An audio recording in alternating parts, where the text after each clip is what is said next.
Hello, I am here to explain the advantages of adopting the alternative voting system for Westminster elections.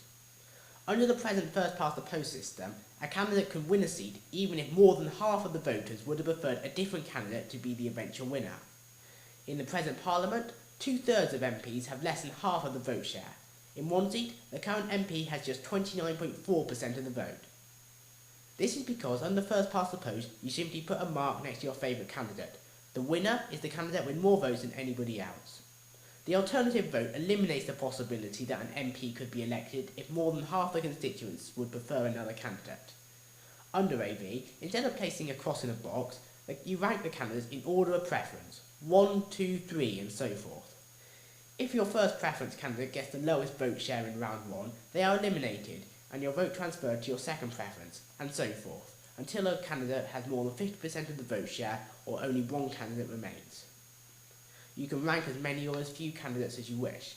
Ideally, you should rank until you are indifferent as to the remaining candidates. Under AV, therefore, you can vote for your favourite candidate without worrying about letting in a candidate you hate by doing so.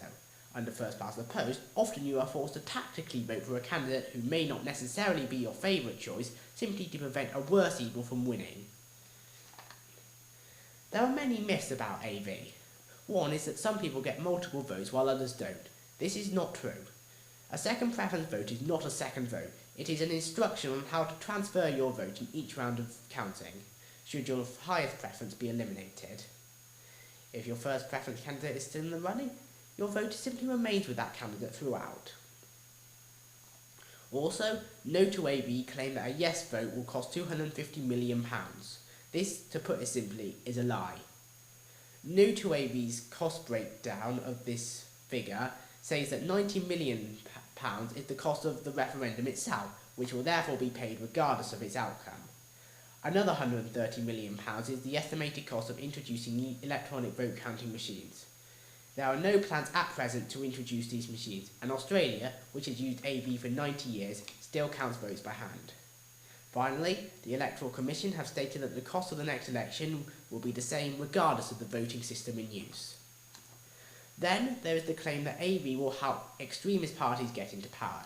That is nonsense. It is very unlikely that an extremist candidate would get the support of 50% of a constituency. They would benefit more from first-past-the-post, where they could win a seat with under 30% of the vote share.